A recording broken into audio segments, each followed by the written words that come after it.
Hello, great analyst. Welcome back to your learning video with the data of. In this video, we will continue with types of issuers and their application. And if you could remember that we discussed this in the previous video, where we talked about the basic chart and also the advanced chart. So in this video, we are going to be looking at each of these charts and how they work or why we make use of them. So let's start with bar charts.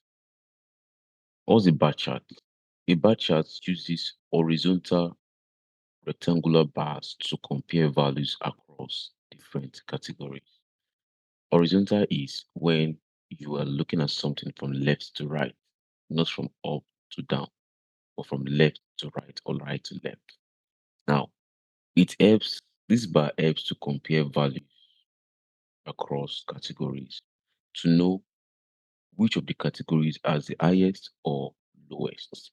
Now, let's take a look at, okay, before we take a look at the picture of how a bar chart looks like, let's notice that the length or height of each bars represents the quantity it stands for.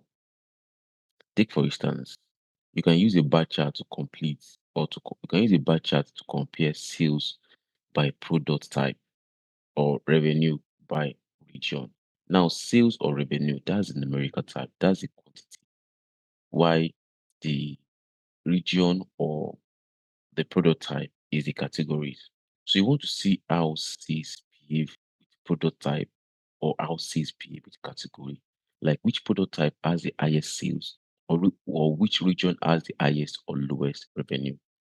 So it's great for showing which categories are higher or lower in value.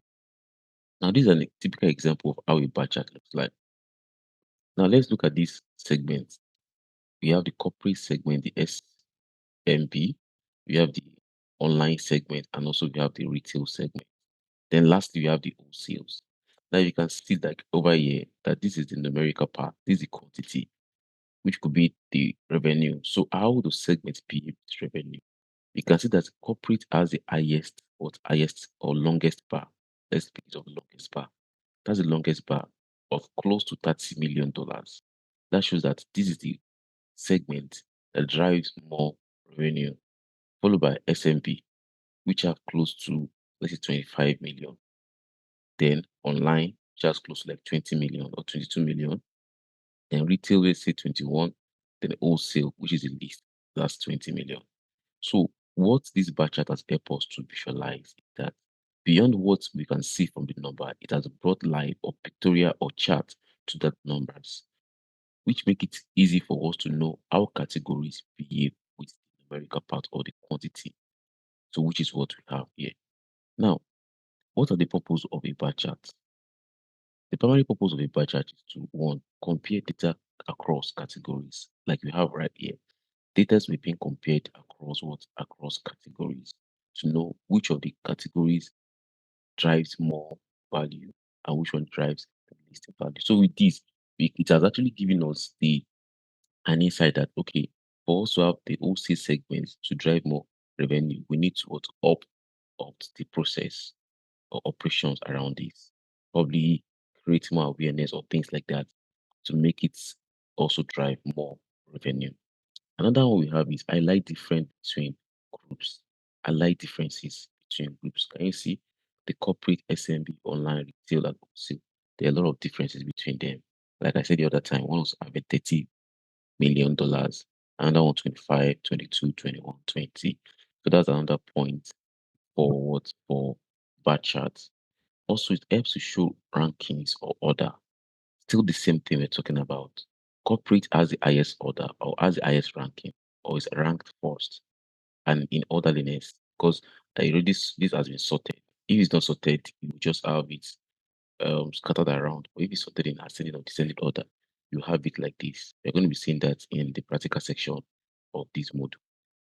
So this for corporates, you can see which is ranked first, while OC is ranked last. So that's another thing that bar chart help you to see. Then there's also help to identify trends in discrete data. So if we are wikis of discrete data, we can make use of line chart or things like that. Then you can also see trend analysis of what is happening. Probably you're comparing with time or date or month or year or quarter. You can see how it behaves. You can see how it behaves. And lastly, helps to display data distribution for clarity. Now, beyond what your data set is giving you, beyond what your analysis is giving you, this chart has helped us as creates what clarity to the distribution of the entire what value for segment. Now, let's take this. A bar chart is a powerful, simple, and versatile visualization tool, which is for comparing data across categories. Just like I've explained, it makes patterns, trends, and differences easy to see. We can see everything easily. We don't need to check which one is not. We can easily compare. We can easily see what is going on here. And with this, it helps stakeholders to make informed decisions quickly. Okay, what are we doing that makes corporate segment as the highest revenue? What can we do to make wholesale also derives or generate more revenue? Something like that. So whether you are analyzing business metrics or surveying data or performance measures, bar chart remains one of the most effective ways to present categorical information. So it remains one of the most effective ways to present categorical information. So whenever you are doing comparison, let's use that word comparison, make use of what? Of this kind of chart, bar chart.